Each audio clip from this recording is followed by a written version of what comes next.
Assalamualaikum warahmatullahi wabarakatuh. The Honorable Mrs. Maulih Al-Fatimat as my lecturer in seminar proposal. And then my beloved friends, today I will deliver about my thesis proposal. The title of my thesis proposal is Mood Variation on Speech Act Analysis in Jokowi Speech. The next, I will deliver about my background of the study. Here, there are 2 points that I will show in my background of the study. The first, general statement, and then the second, the reason of the researcher.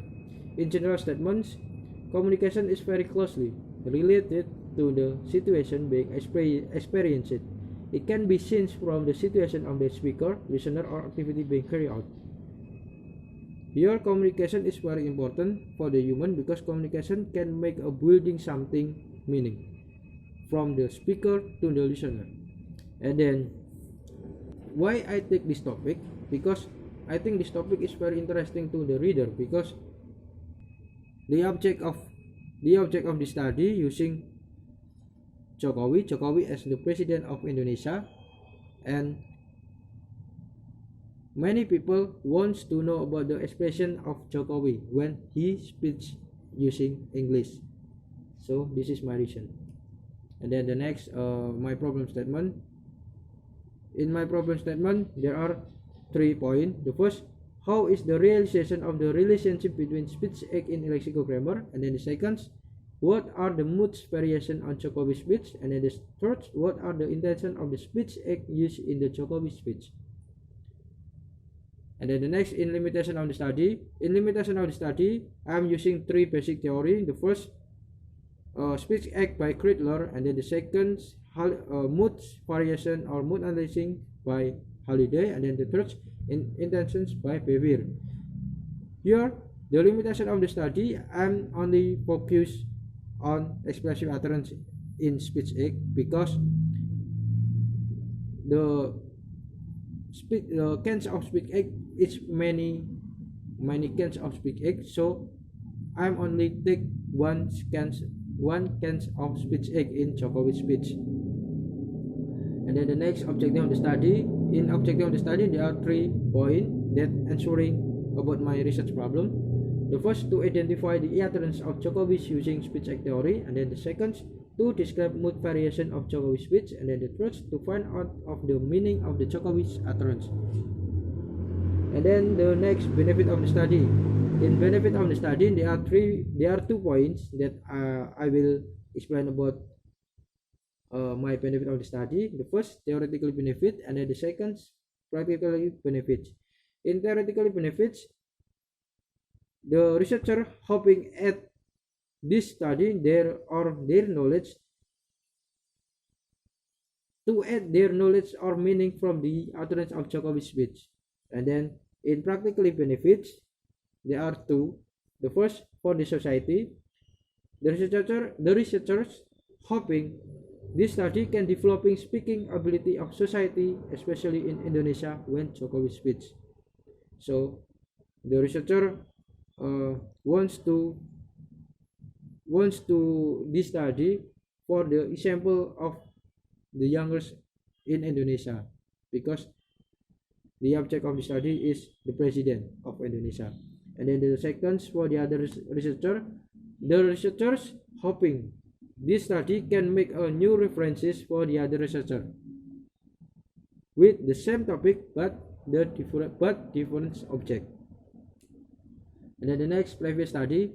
Here, in my previous study, there are two basic theory that relate with my previous study. The first, speak act, and then the second, mood analysis. Here, like the Mede, Newman, and Putu 2014. In this study, they explain about the analysis of speech act in Habibie and Ainun, and then the second, conducted by Sari 2014. She explained about the pragmatic analysis of speech acts in main character of state of play, and then the third study conducted by Villegas 2018. Here, Villegas explained about the syntactic mood in naturally occurring speech act, and then the fourth study by Tutuariyama et al. He explained about the speech act used in London has violin movie, and then the last, the study was conducted by Azari, Priyono, and Ariati on speech act of classroom interaction. The previous study very differences with my study because this previous study, for example, in Made Newman et al., he explained about the speech act in Habibi Ainun movie, but in my study, I explore about the Jokowi speech on YouTube. So this is difference. And then in mood analysis, for example, in Villegas using naturally occurring for the analysis, but in my analysis, I'm using Jokowi speech on YouTube. So this is difference about this is the differences about my previous study and my study. And then the next, my underlying theory. In my underlying theory, the first I'm explaining about speech act. Here I'm using theory by Kreidler. Kreidler explained about the speech act is speaking or writing. It can be taken from a special event at a certain time and place and influence at least one person. And then the second, according to Searle, because Searle here explain about the expressive utterance, like my limitation of the study. Searle explain about expressive utterance is expressive utterance used to express a psychological state. Problem case include, for instance, thanking, apologizing, welcoming. This is theory by Searle. And then mood variation in SFL, I'm using theory by Matheson and Holiday. And then the next kinds of mood. In here, the kinds of mood, there are three kinds of moods. The first is modality. According by Palmer, modality is referring to the meaning of the verb capital, and then he explained that modality have two kinds. The first, modalization, and then the second, modulation. In modalization, focusing on explore clauses in information exchange, but in modulation, focusing on proposition used for clauses in the function of exchanging goods and service. So modalization and modulation is different.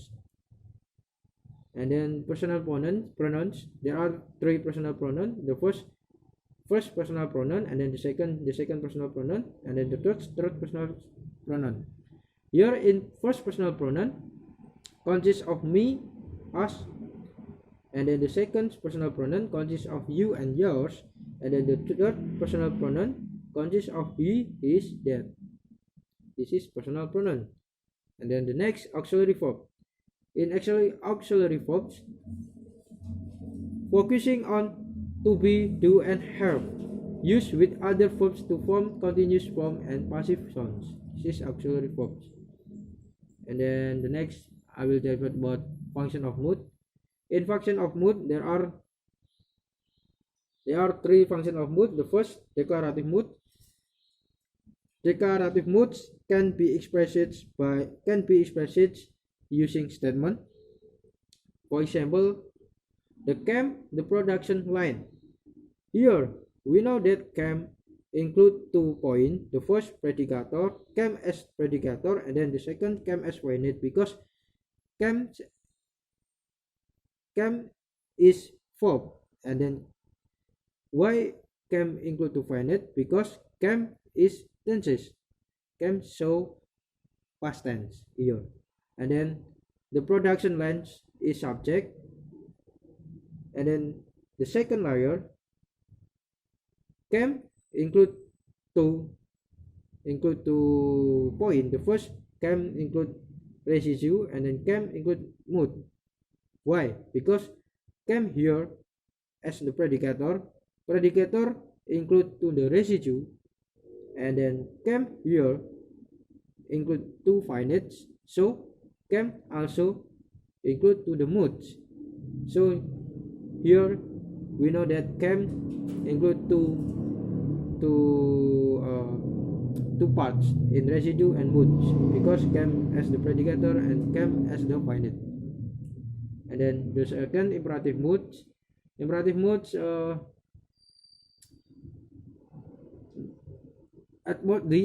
the atmosphere that comes from a verb and the main mode of desire. For example, don't you put it there. Here we know that don't is finite because don't include two tenses, especially in simple present, and then you as the subject, and then put it there include the complement. And then don't here include the moods because mood, the component of mood is finite and subject, and then put it there include the residue, include two residue because residue, the component of residue is the other of mood.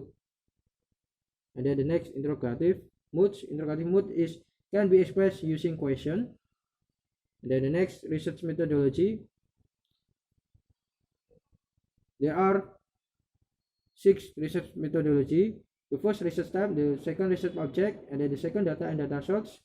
Fourth, technique of collecting data. 5, data validity, and then the last, technique of analyzing data. Here, in the research type, in my study include the descriptive qualitative, and then based on Hankook theory, he explained about the descriptive qualitative is why people behave the way they do, and then the second, how opinion and attitudes are formed, and then the third, how people are affected by the event that go on around them, and then the fourth, how and why cultures and practice have developed in the way they have. This is the Hankook theory. And then my research object, in my research object of my study is speech act and mood variation analysis in Jokowi speech. And then in data source, I taken the data from the YouTube and internet. And then take the technique of collecting data. There are 5 techniques of collecting data. The first, watching Jokowi speech on Epic CEO Summit in YouTube, and then the second, make a script of Jokowi speech, and then the third, classifying script of the Jokowi speech using speech act theory by Kreutler. Fourth, analyzing script of the Jokowi speech using mood variation on SFL by Halliday theory, and then the fourth, describing an intention on speech act and mood variation using behavior theory. And then data validity. In data validity, I'm using 3 triangulation. The first triangulations in data source, and then the second triangulation in technique of collecting data, and then the third triangulation in triangulation of the theory.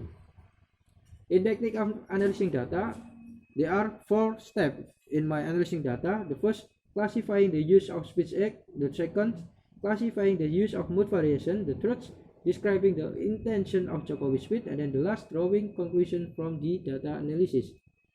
And then this is my research paper organization, and then the last, my bibliography. Okay, I think enough for my presentation.